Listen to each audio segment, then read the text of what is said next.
everybody, today I am going to be showing you how to make one of these. And if you're looking at it like, Shay, it's just a cupcake, if you look, there is a little wrapper on it. So there is example number 1, and it's still got my glow-in-the-dark just with some. And then here is example number 2.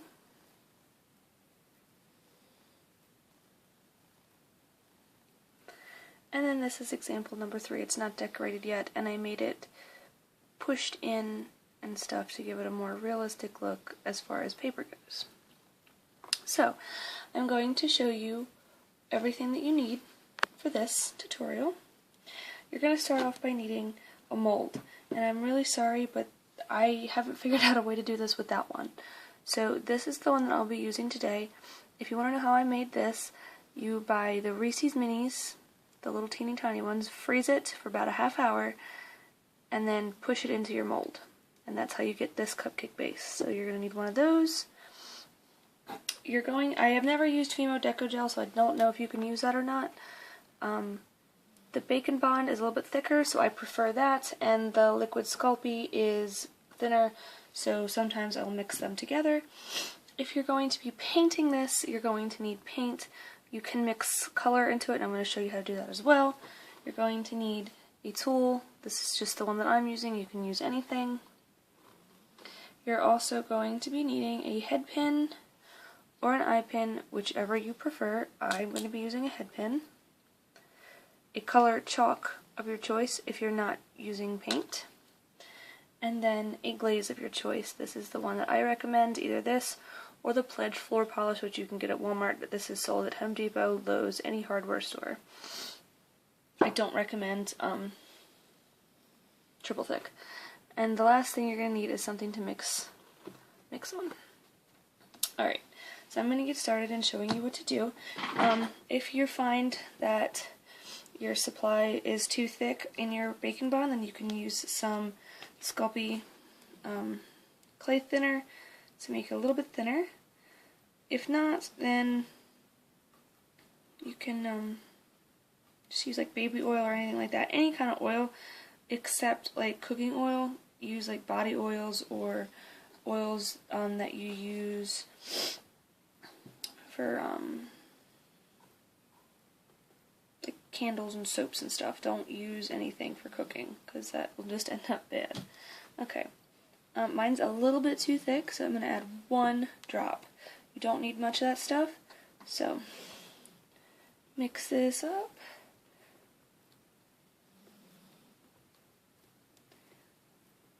Please make sure you stay tuned for the whole video because I will be explaining everything step by step.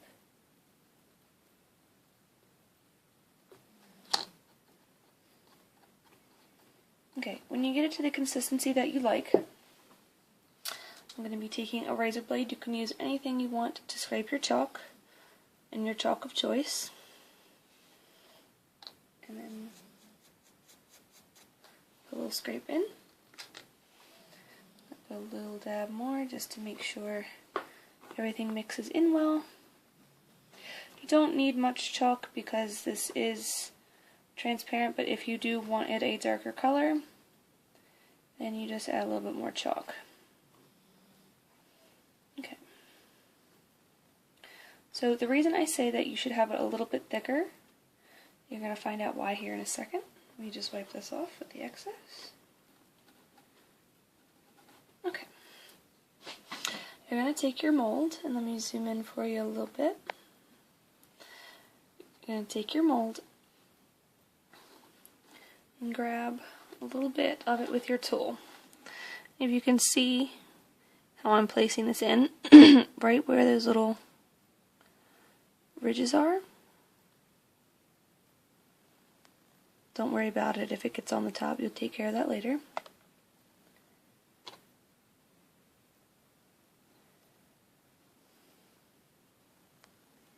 Oh, going off camera, sorry.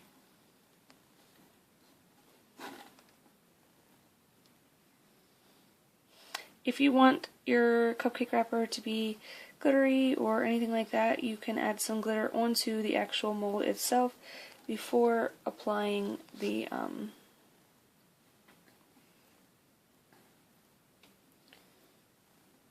TLS.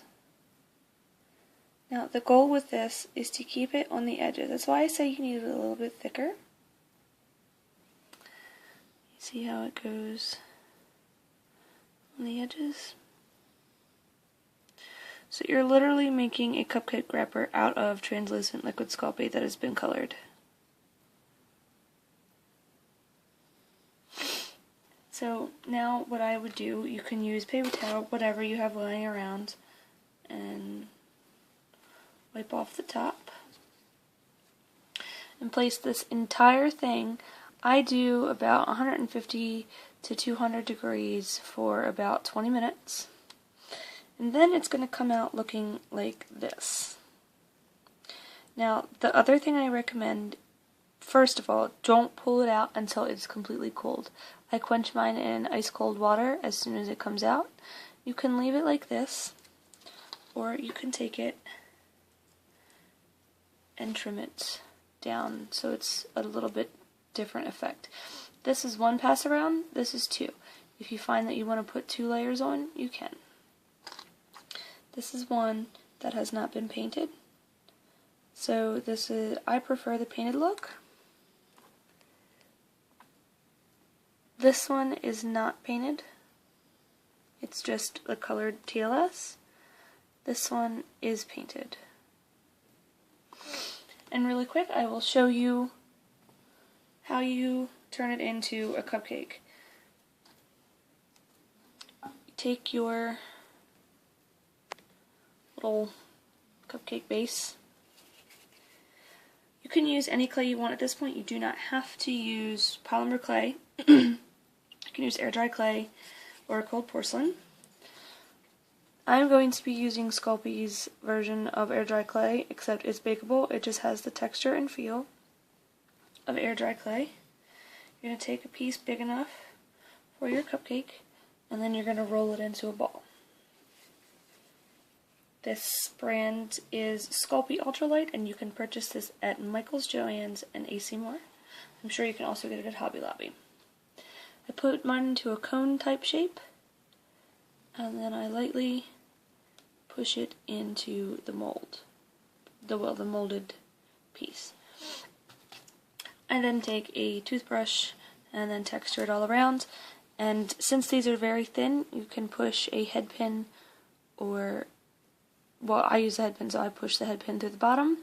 If you're using a eye pin, then you just put your frosting on, and then you just push it through.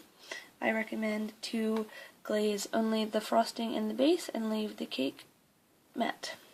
I hope you guys enjoyed this tutorial, and I hope it was helpful. Please like and favorite this video, and please subscribe for more tutorials. Bye guys!